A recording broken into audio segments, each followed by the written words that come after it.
The horizon was still a bruise against the sea, streaked with the last dying embers of starlight. The deck collector floated in a breathless lull. Rigging creaked gently, sails not yet filled, and the crew moved like ghosts through their final preparations. Beneath it all, the sea murmured, waiting. Captain Morningstar stood at the bow, arms folded over the rail. His coat moved just slightly with the windless air, his mind turning over possibilities. "She's a risk," he muttered. Behind him, Gunwale unfolded a weather-worn map across a crate, pinning it with a dagger. The parchment had been redrawn so many times it looked more memory than chart. "They all are," Gunwale replied, his voice low.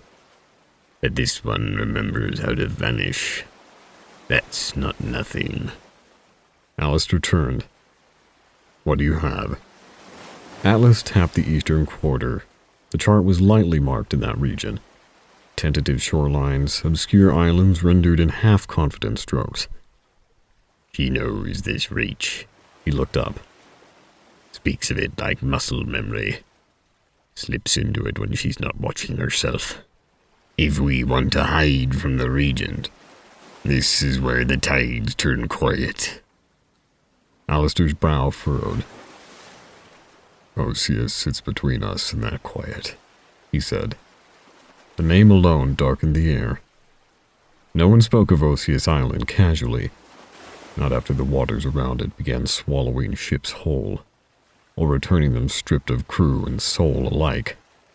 The Regent still claimed that border, but no one patrolled it willingly anymore. "You think we can move through?" Alistair asked. Gunwale didn't look up right away. He drew a thin line with his blade between two curling shores on the map. "There's a passage here. Outdated. Disused. Buried under layers of reef and superstition." He gave a tight smile. "Which means, if she knows it, it's real." Alistair nodded thoughtfully and turned his eyes eastward again. "Then I'll have to convince her." The sea was still that night, but tense, like it knew what was about to break. Above, the sails fluttered with half-hearted wind. Lanterns cast long shadows across the boards. The crew moved about in quiet circles. Dice rolled with Mug's Veil between them, the day's work having come to an end. Kezia stood alone near the railing, rubbing the edge of a cloth between her fingers like she meant to polish something, though nothing gleamed. Her coat tugged in the breeze. Over her shoulder, the crew kept a careful, sideways eye. Not one of them trusted her. Not really. Quarterdeck had made that plain, with clipped warnings about touching anything sharp without permission. Mizzenmast just watched her with that unreadable silence that made her skin prickle. Even Gunwale, more neutral than most, had been distant since their last talk. Mainsail still offered the occasional nod, but there was weight between it now, not warmth. And then there was Bootlicker. He hovered like an opportunist disguised as a gentleman, smiles too polished, eyes a little too measured. He flirted, not because he cared, but because he collected worth. And Kezia had both skill and mystery. She dodged him deftly, batting back his quips with silence or sharpness, depending on the day. She didn't need allies. She just needed time. "Play your part, Keys," she muttered to herself, quiet and bitter. "Stay just long enough to outrun the storm again." But it was Alistair that made her uneasy.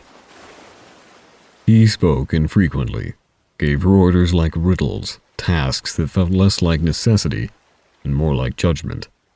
He never raised his voice and never pressed. But with every passing glance, every offhand remark, it was like he saw around her. It was like he knew she hadn't stopped running, and she hated it. Worse, she wasn't sure he was wrong. She didn't even hear him approach. But the moment he stopped beside her, she felt it. That steady gravity. "Evening." She didn't answer at first. She just kept her eyes on the horizon. "You know why you're here," he said. Not accusing or warm, just true. Kezia turned, arms folding on instinct. I saved your first mate. Helped put your crew back in motion. You've got your coin. What else do you want? He tilted his head slightly, thoughtful-like. "Not what I want. What I need." He allowed a beat of silence between them. "You've danced around details since she came aboard. Routes no one charts. Tactics that blind the Regent's eyes. You move like someone who's spent time in places we avoid. I'm not looking to expose you, Capstan." His eyes met hers.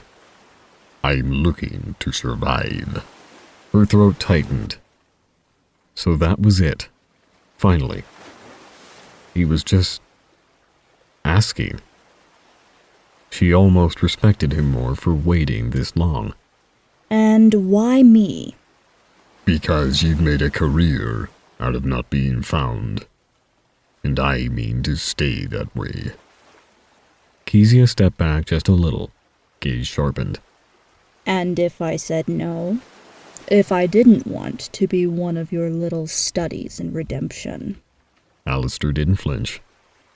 He leaned on the railing beside her, arms crossed. "Then I suppose we remain what we are. You, a stranger on my deck. Me, the man who lets you stay anyway." The word struck something in her that she couldn't quite place. Not a threat, nor pity, just space. Offered and not assumed.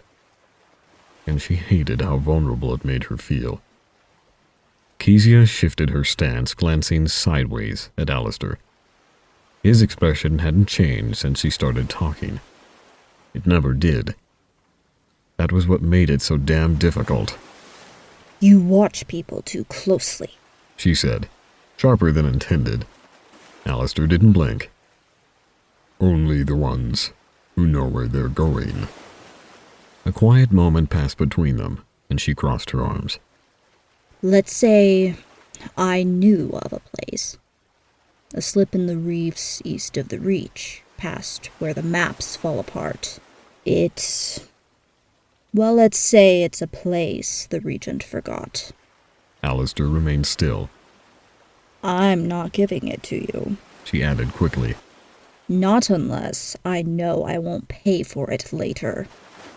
His brow twitched just slightly. The wind stirred through the sails like someone exhaling a held breath. "You think I'd use it against you?" She looked at him skeptically. I think pirates don't hand out mercy unless it gets them something first.